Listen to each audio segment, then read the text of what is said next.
A lot of times when you get fantasy book recommendations, it is books from years and years and years ago, and it's always the same books. So in today's video, I want to talk about the 4 2024 releases that I've already read and my opinions on them. So if you're looking for new fantasy, then this is the video for you. So hello my fellow fantasy book lovers and welcome back to my channel, or if you're new here, hi and welcome. My name is Kathy, I'm a goth girl from Belgium who loves to read fantasy books. In today's video I want to talk about 4 books in particular that have come out during 2024, so they are new fantasy books that you can already read today.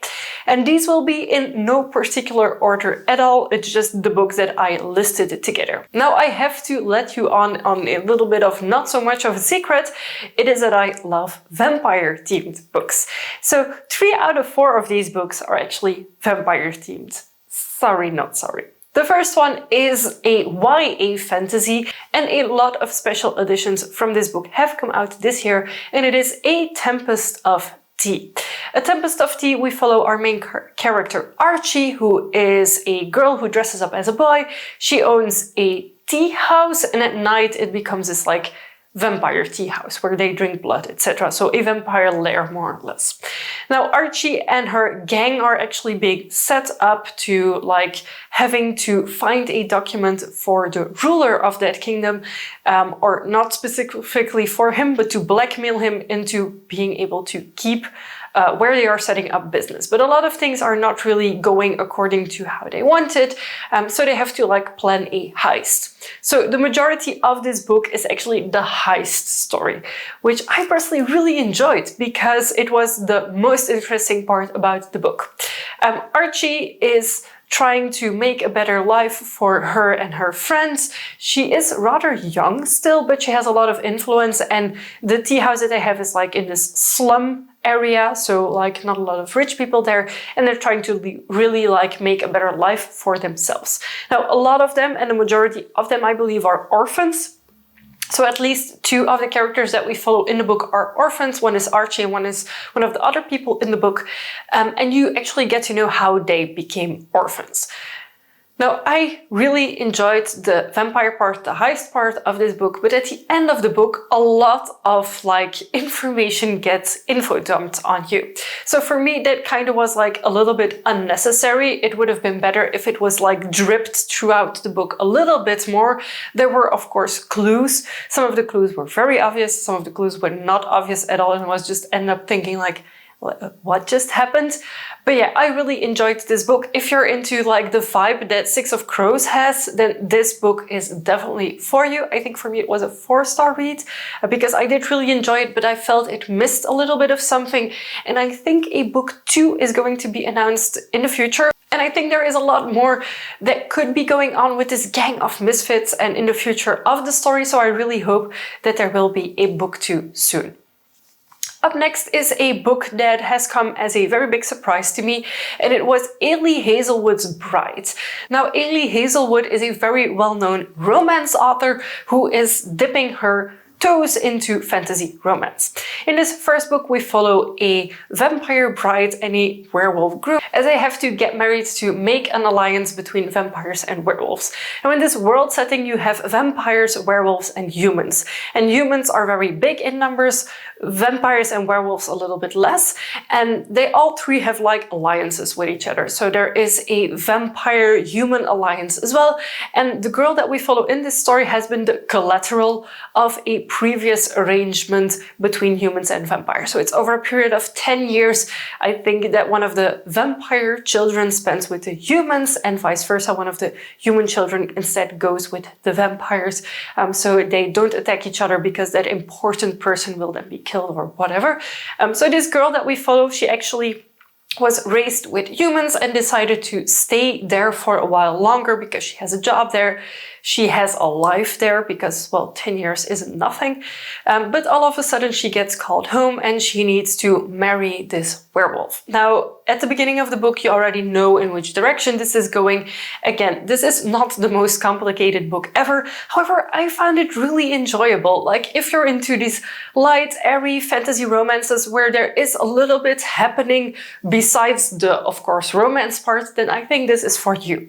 If you don't like too much heaviness in your book, I think you will really enjoy this. It is not a Tolkien book. It is actually fantasy romance with the accent on the romance and not on the fantasy, because I prefer fantasy romances with the accent of the fantasy and having some sort of romance line in it, but this one is very heavy on the romance. I think this was a 4.5, almost 5 stars, because I did really like it, but it wasn't the best book ever for me.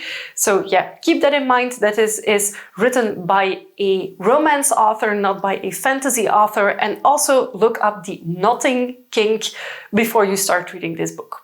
Up next is one of my all-time favorite book series, and it is Empire of the Damned. Empire of the Damned is the second book in what is going to be a trilogy of Empire of the Vampire books by J. Kristoff. J. Kristoff is currently one of my favorite authors. I have read the Nevernight Chronicles by him and I really love them. And I feel for me Empire of the Vampire and Empire of the Damned are even better than Nevernight because vampires. In this book, we follow again the main character from book 1, and I'm not going to talk too much about the contents of the books because if you haven't read book 1 yet, then I will be giving you spoilers now. So I'm not going to go into details, but we follow our main character Gabriel de Leon, who is the lost Silver Saint. At the beginning of book 1, we know that he's captured, and the book is written in an interview style. So he's actually being interviewed by one of his captors. In book 2, that of course continues. We have that same dark humor that is used in book 1 seeping through in book 2, and there is also a few changes in book 2 that I didn't see coming, at first really didn't enjoy, but at the end of book 2 you really know why they were done, and now I am impatiently waiting for book 3, which Jay has been teasing us with on his socials. Like, we know he's actively writing it, we know it's nearly done. I can't wait for it to come out. And this book, of course, for me was a 5-star read. I love the J. Kristoff books. I think they are so well written. A lot happens. Even if I did struggle at some point during the book, I'm so happy that I have read it, and I could highly, highly, highly recommend this trilogy to anyone who loves epic vampire stories. This is definitely adult because it contains a lot of violence, a lot of gore, and also sexual interactions between characters. So please keep that in mind when you start reading this series. This is not a YA series at all.